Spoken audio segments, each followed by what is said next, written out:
Dios les bendiga, hermanos. Bendiciones a todos, de verdad que es un gran privilegio estar aquí. Hemos tenido una semana difícil por la salud, gracias a Dios. Ayer, para los que no saben, el hermano Mario Soba Vegas. Y es que yo me fui con el pastor Sergio a Grecia a hacer una gestión y se nos ocurrió pasar a comer una hamburguesa y eso fue el acabose.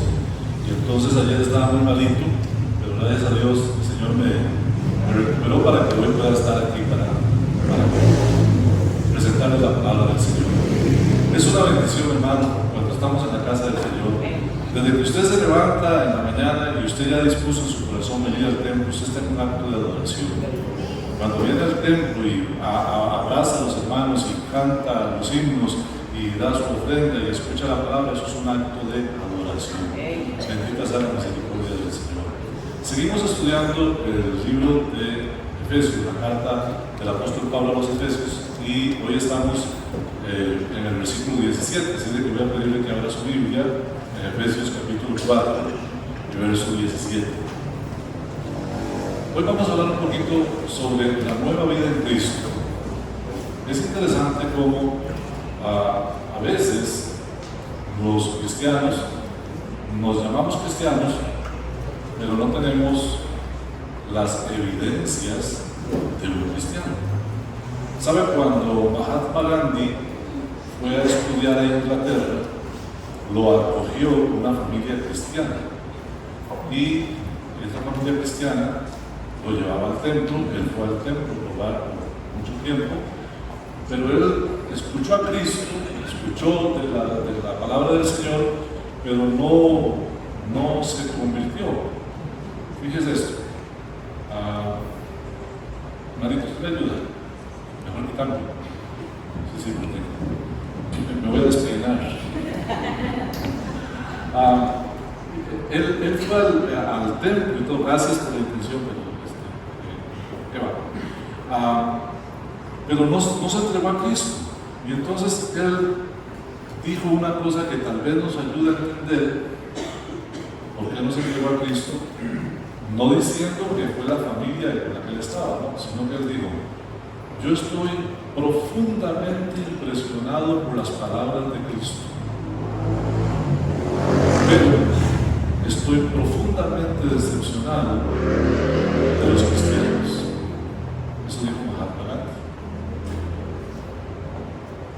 El problema es que no anda muy largo de la verdad.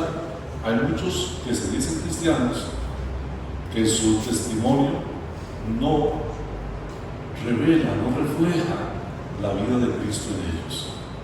Y la vida de Cristo en nosotros es un esfuerzo intencionado de nosotros por parecernos a Cristo.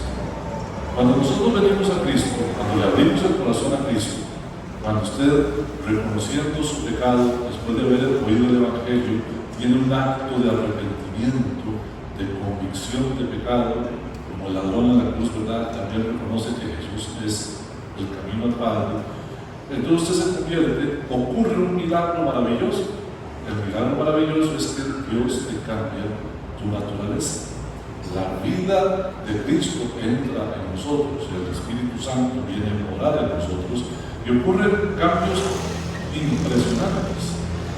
Pero con el tiempo nosotros podemos empezar en esta parte humana que tenemos a practicar lo que hacíamos antes. Así usted encontrará cristianos que no solo toman licor, se embriagan. Porque yo no voy a decir que esto o aquello, pero encontrará gente que dice que es cristiana que se embriaga. Yo he conocido gente que dice que es cristiana y fuma marihuana, ¿cierto? No es marihuana, no sé. Gente que ha venido a nuestra iglesia por tiempos y fumaba marihuana. Conozco gente que dice que es creyente y incluso conocí uno aquí en Atenas que se autodenominó pastor, que era homosexual. Fíjate qué interesante cómo la gente no entiende bien lo que pasó en ellos cuando Cristo entró en sus corazones cuando se convirtieron, cuando nacieron de nuevo. Y el apóstol Pablo nos ha venido hablando en toda la carta sobre lo que el Señor nos dio a nosotros, lo que somos en Cristo, pura doctrina en los primeros 3 capítulos, y en este capítulo 4 ya vimos al principio cómo debemos comportarnos como iglesia. Del versículo 1 al 16 vimos cómo debemos comportarnos como iglesia. Pero ahora él cambia de tono para decirnos cómo debemos comportarnos personalmente como cristianos.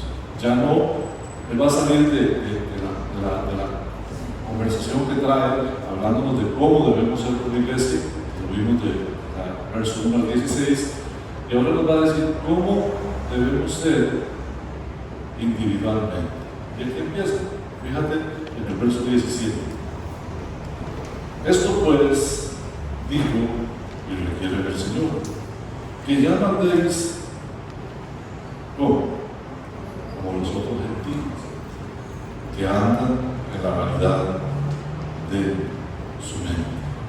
Bueno, en solo este pedacito, en solo este verso, ya podemos encontrar lo que acabo de decirles, lo que Pablo, la exhortación del apóstol Pablo, yo diría la exhortación del Espíritu Santo a través del apóstol Pablo. Porque vean que él dice, esto pues digo y requiero del Señor.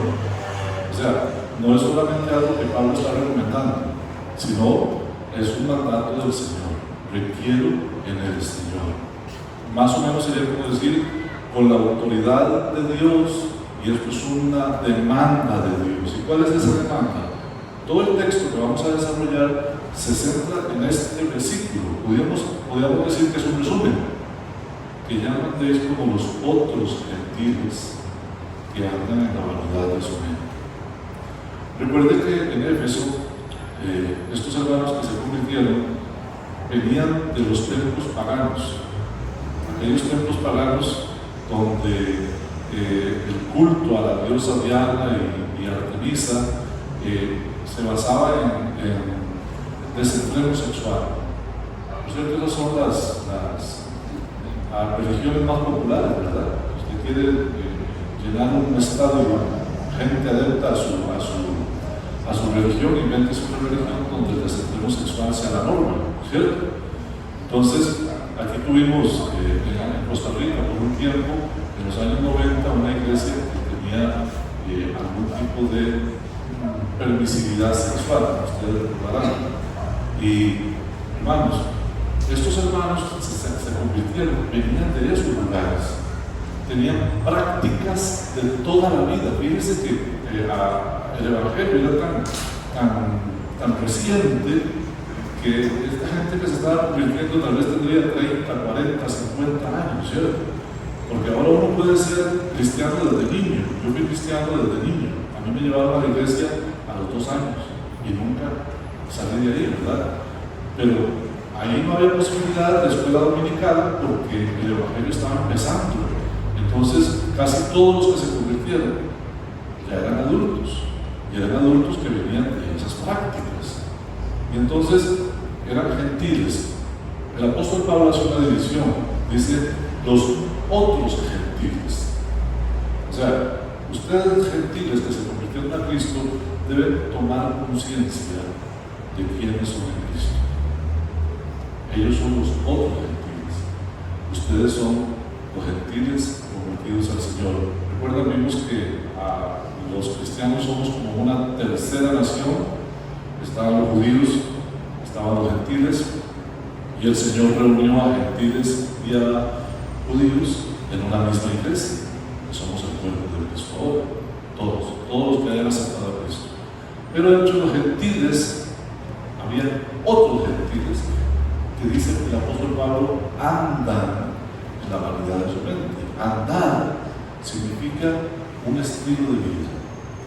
Este andar significa un estilo de vida. En la Biblia, cuando usted encuentra la palabra el camino de los pecadores, el camino de los impíos, es el estilo de vida de esa persona.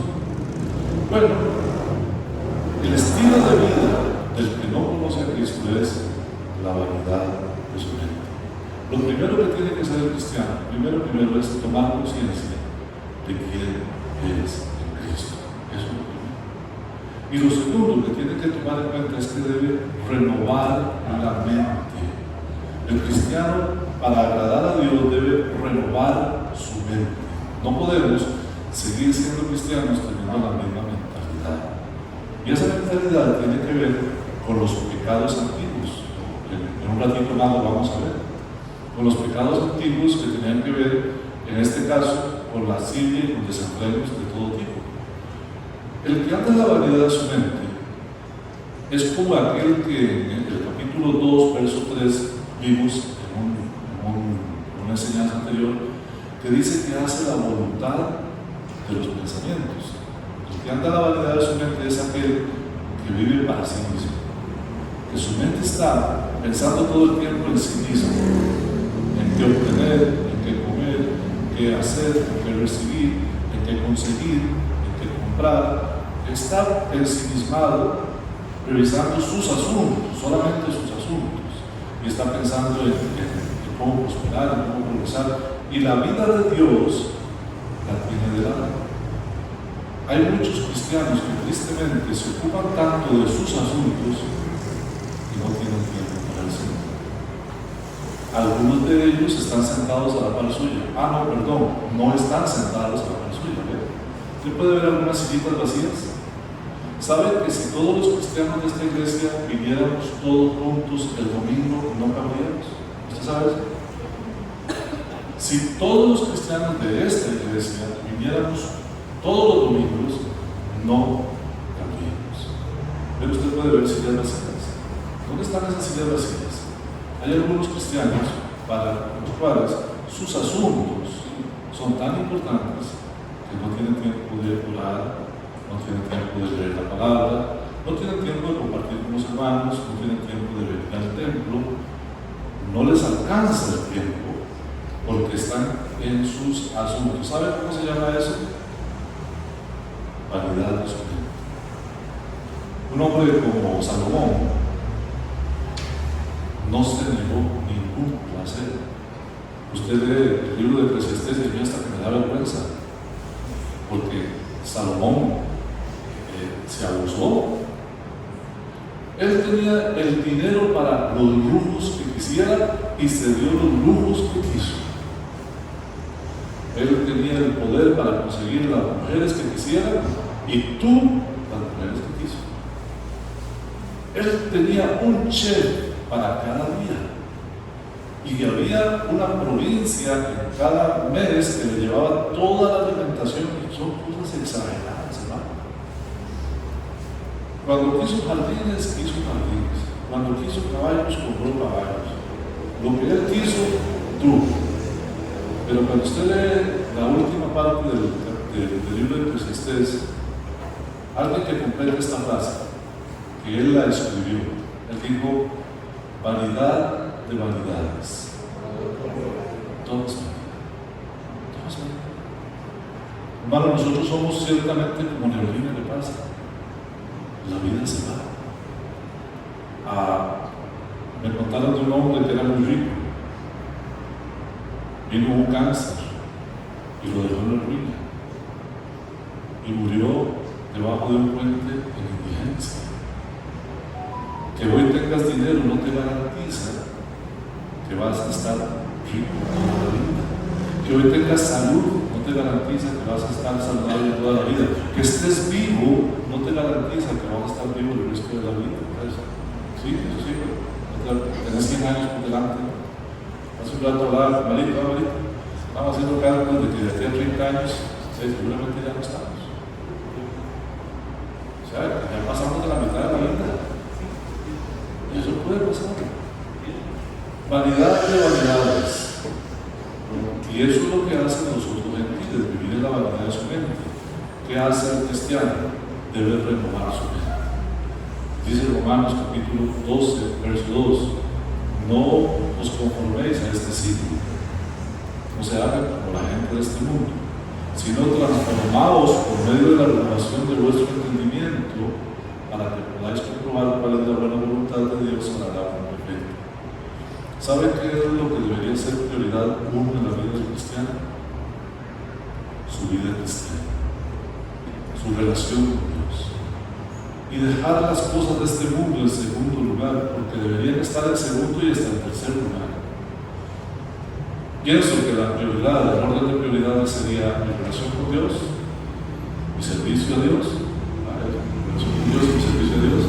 En segundo lugar, mi esposa. Note que no dije mi familia, dije mi esposa.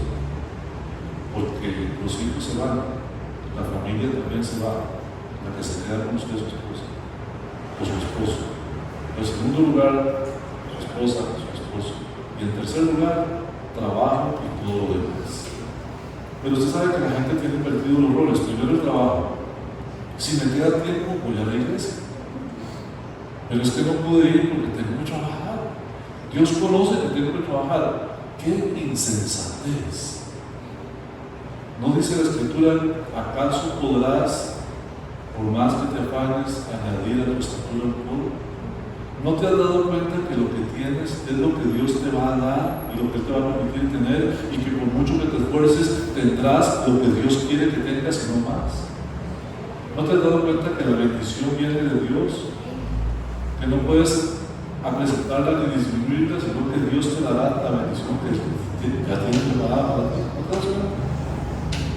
Pero muchos se afanan en este mundo por conseguir, por tener, por vivir, por hacer, sin darse cuenta que la prioridad una del cristiano debe ser Cristo y su obra, su relación con Dios.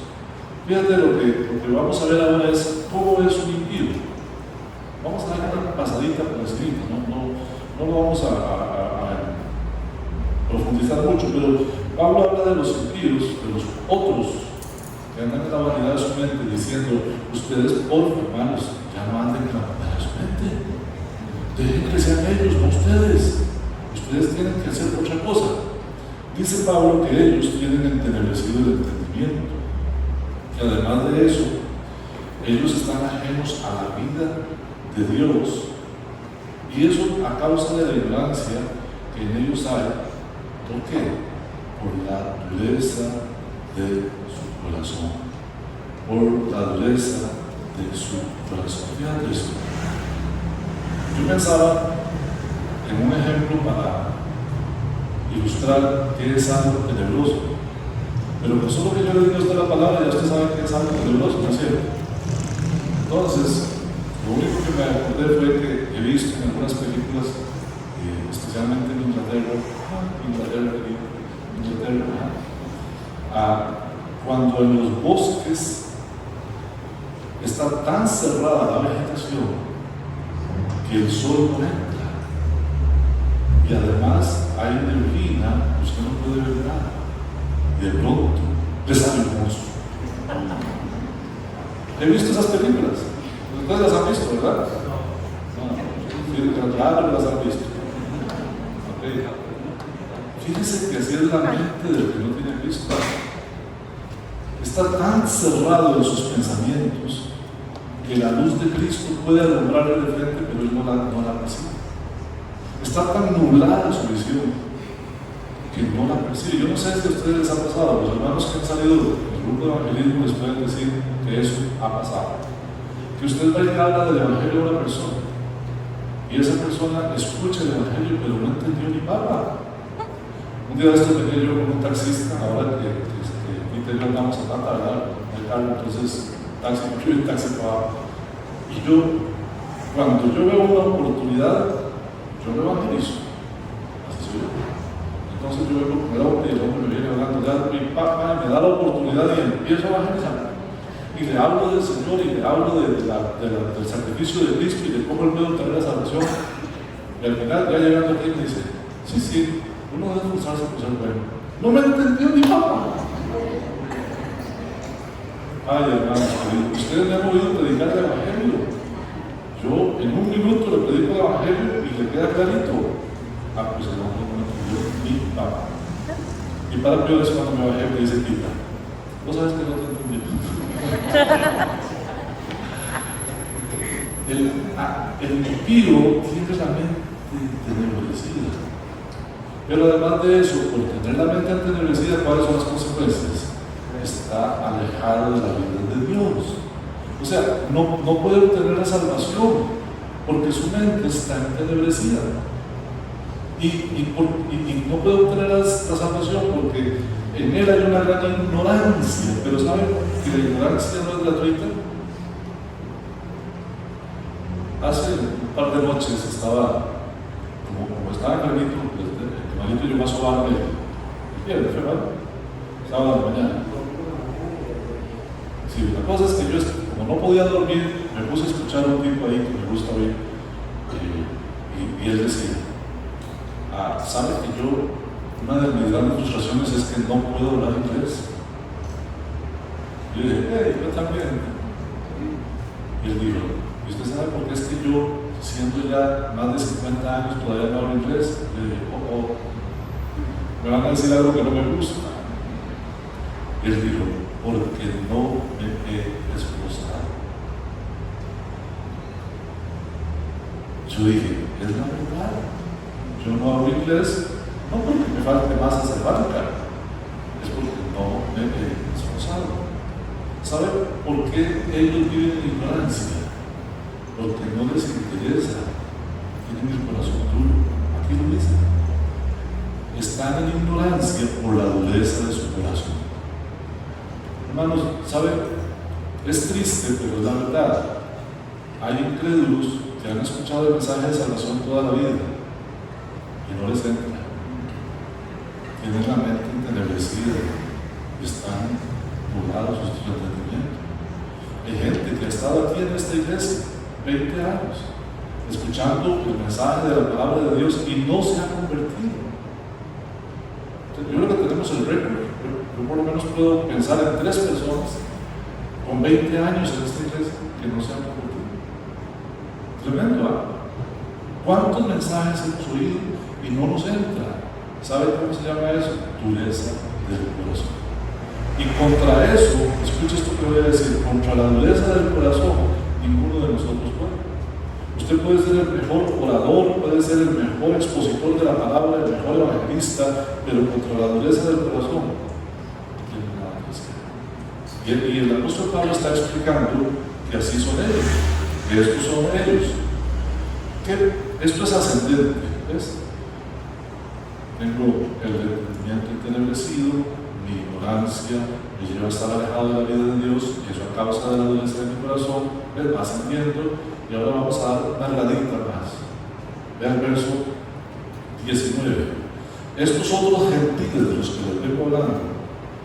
Después de haber perdido toda sensibilidad, se entregaron a la lascivia para cometer con avidez toda clase de impureza.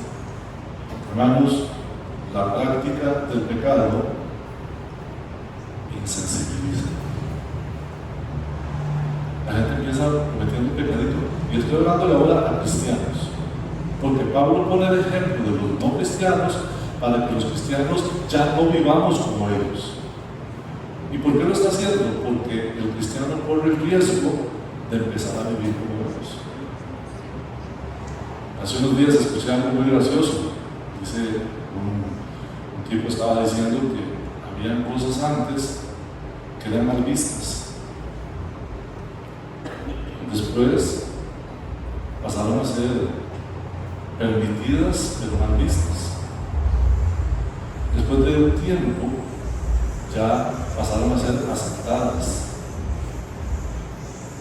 Es decir, me temo que algún día lleguen a ser obligatorias.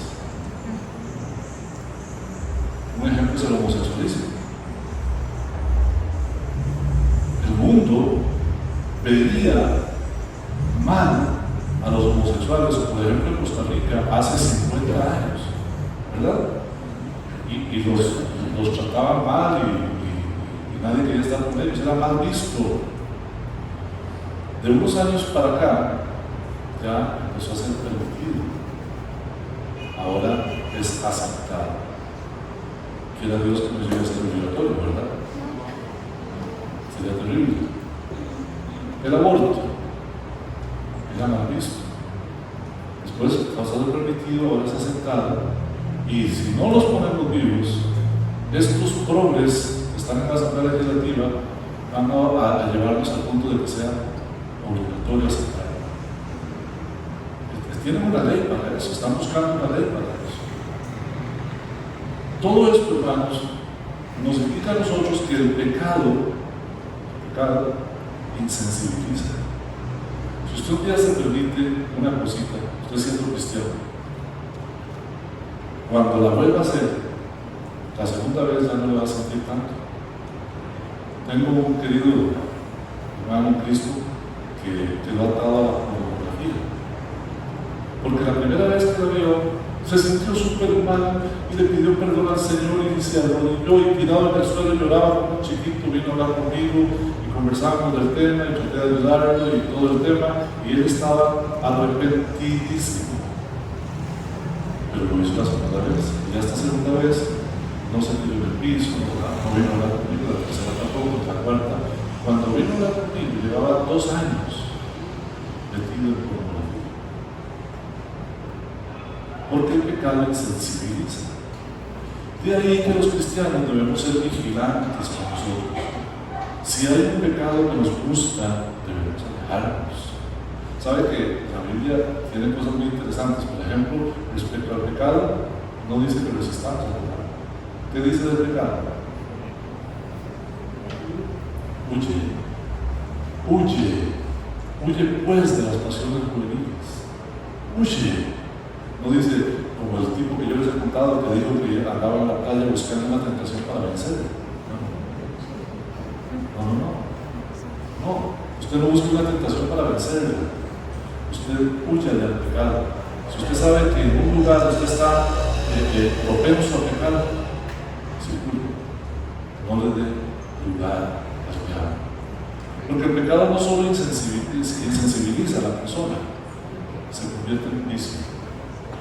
Por eso dice aquí que ellos, después de que perdieron toda sensibilidad, ya no les importa entregarse a la lascivia. Y después de que se entregaron a la lascivia, lo hicieron para cometer todo tipo de impurezas. O sea, cuando usted empieza con un pecadito y le da chance y eso va minando su vida, y cuando usted se da cuenta, usted ya se permite casi que cualquier cosa. Y no estoy hablando de los impíos, estoy hablando de los que decimos ser cristianos, porque vuelvo al versículo 17. Os ruego en la autoridad del Señor, dice Pablo, que ya no andéis como los otros gentiles.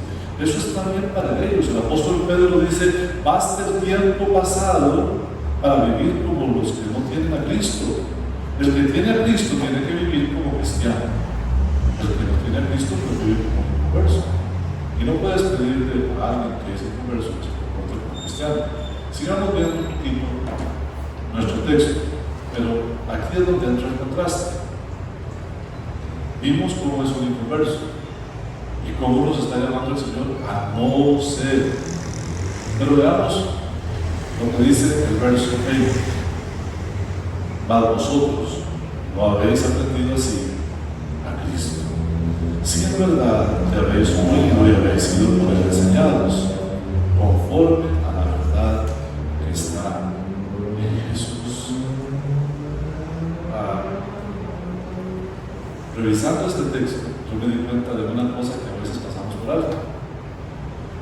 Este texto trata directamente con la mente. ¿Dónde empiezan los pecados?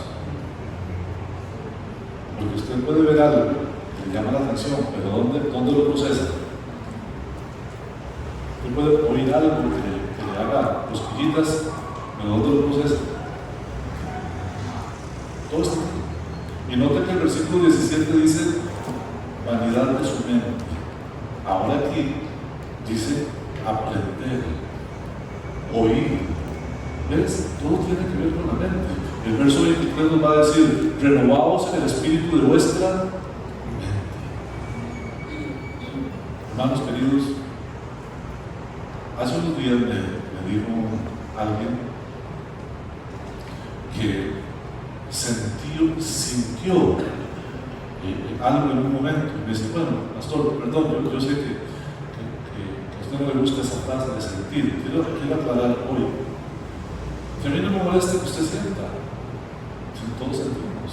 Bueno, yo siento un amor profundo por mi esposa desde hace 37 años. Que nos hicimos novios el 23 de agosto de 1986 a los 40 años. Cuando ella andaba con un lindo vestido rojo. Yo lo siento, es mi mundo, o sea, mi alegría. Sentir no es malo, como también siento a veces rechazo por algunas frases o palabras. Por ejemplo, a mí las palabras groseras siempre me golpean. Cuando yo hablo con alguien y usa palabras altisonantes, yo no me hago el santurrón, pero ciertamente siento una cosa fea aquí en mi corazón, en mi espíritu, en mi alma, en mi panza, no sé, en alguna parte lo siento. Pero yo siento como que sentirme mal, saber que lo malo, vivir por sentimientos. Hay que vivir por principios. Entonces, si usted es cristiano y usted me habla de lo que usted siente como cristiano, siento una gran emoción cuando estamos adorando, sentí la presencia del Señor, siento cuando estoy orando que el Señor me está ministrando, siento tranquilo, usted sienta todo lo que tiene que sentir. Pero déjeme decirle que sentir no le va a ayudar a vivir. ¿Sabe qué es lo que le va a ayudar a vivir a usted? El conocimiento. Por eso dice aquí, mas vosotros no habéis aprendido así a Cristo. Es que hay que aprender. Usted necesita venir al templo y escuchar la palabra de los maestros. Usted necesita escudriñar la palabra, usted necesita aprender. ¿Y qué está diciendo? ¿Sabe qué, hermano? El conocimiento de Cristo nos aleja del pecado. Cuando usted sabe que está a punto de caer en el pecado, váyase para su cuarto, coja su Biblia y empiece a leer y póngase a orar. No siga abrazando el pecado, porque el pecado te va a insensibilizar y luego se va a convertir en un vicio y cuando te das cuenta estás atrapado y no puedes salir. El conocimiento. Oiga esto. Oír, aprender, profundizar en el conocimiento de Cristo nos santifica. El apóstol Pablo escribe: yo cuando estuve entre ustedes no me propuse saber nada, sino simplemente conocer a Cristo y a este resucitado. La materia en esta universidad en la que estamos se llama Cristo. El profesor de la materia se llama Cristo. Y el contenido de la materia se llama Cristo.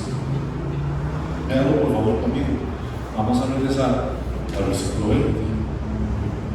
Mas vosotros no habéis aprendido así a quién. A Cristo. Si habéis sido enseñados por quién.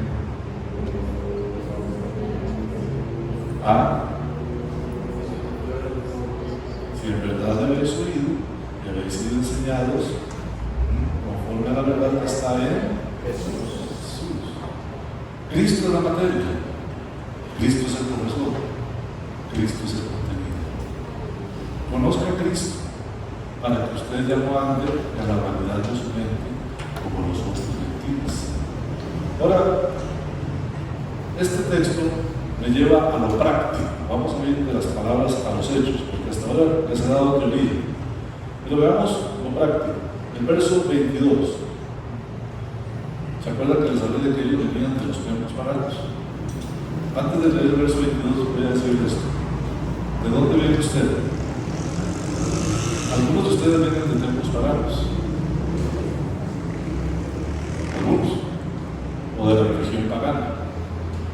Algunos de ustedes vienen no de la religión pagana, pero vienen de prácticas inmorales, sexuales, prácticas inmorales en cuanto a la conducta, en cuanto a los negocios, en cuanto a todo. Uno antes de venir a Cristo es un desastre, ¿o no?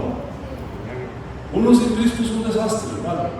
Y si usted no se acuerda de dónde vino, ahora el apóstol Pablo se lo va a recordar. Él dice: en cuanto a la pasada manera de vivir. Y el problema es que muchos cristianos, somos cristianos, pero seguimos teniendo el mismo vestido cochino que teníamos antes. A ver, cuando usted viene a Cristo, usted se convierte en una nueva criatura, ¿sí o no? Segunda de Corintios 5:17. ¿Alguien lo sabe? ¿De memoria? A ver.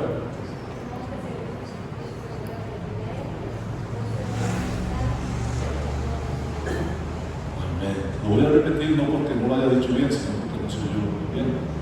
De modo que si alguno está en Cristo, nueva criatura es. Pero Cristo usted no le hizo tremendo. Cristo lo hizo nuevo. Las cosas viejas no las metió a la bodega, pasaron. Y ya usted no tiene nada en la bodega, todo es nuevo. ¿No? Eso es. Un hermano tiene un carrito que ya no le sirve. Y me acuerdo que fuimos a la casa de él a comer unos deliciosos chicharrones. Por los que no saben, a mí me gustan los chicharrones. Que tengan grasa, preferiblemente, un chicharrón sin grasa es un pedazo de carne. Y recuerdo que estábamos ahí y le digo yo al hermano, ¿encerraste el perro? Dice, sí, es que lo voy a vender para los puestos. Pero él me había venido a llevar a la casa. Y le pregunto, hermano, ¿por qué no vender? Me dice, porque de ese carro solo se pueden rescatar algunas cosas, ya no sé.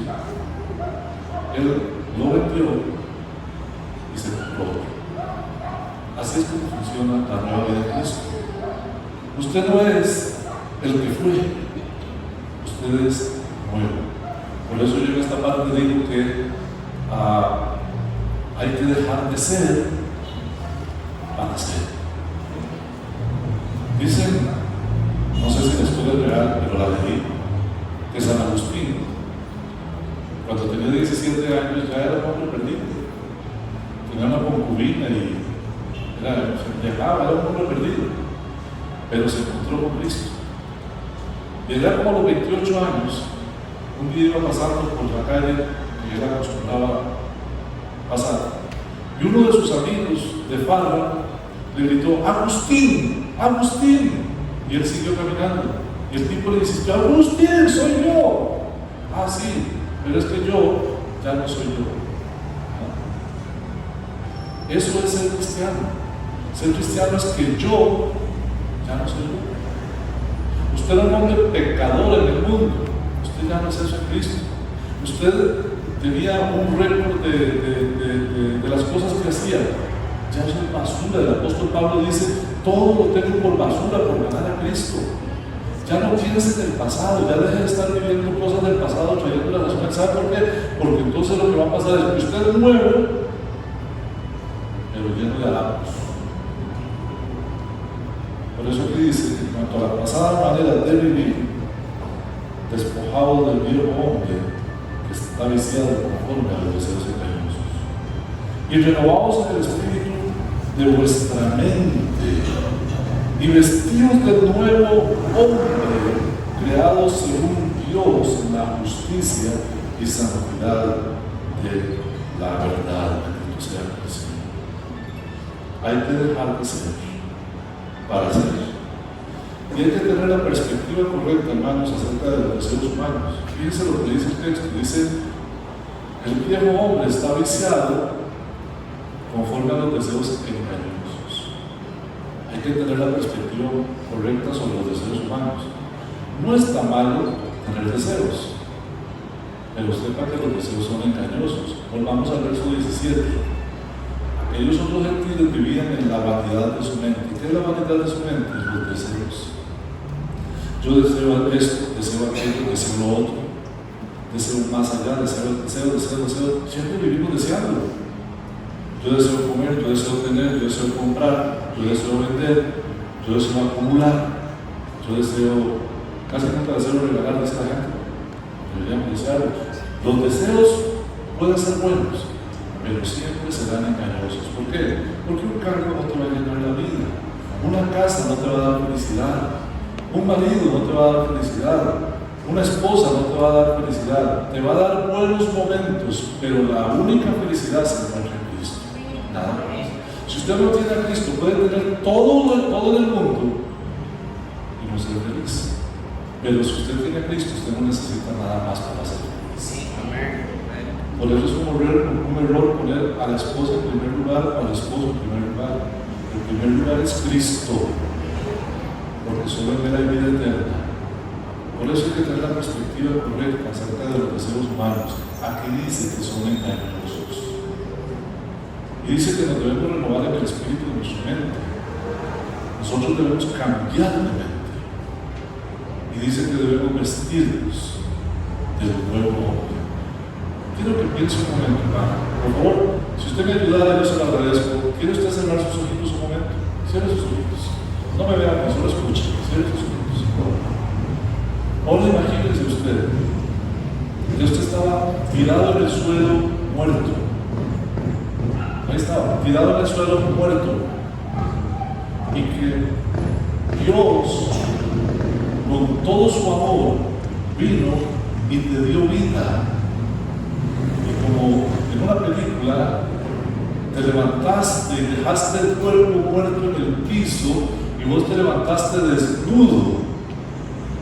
Te pusiste en pie y ahora estás vivo.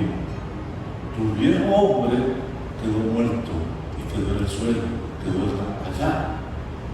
Pero resulta que vos volviste a ver el muerto y dijiste, hey, pero suave, yo estoy chingo. Voy a ponerme la camisa y el pantalón. Y se puso la ropa sucia, harapienta, malolosa, maloliente de un muerto. ¿Sabe qué le está diciendo Cristo hoy a usted?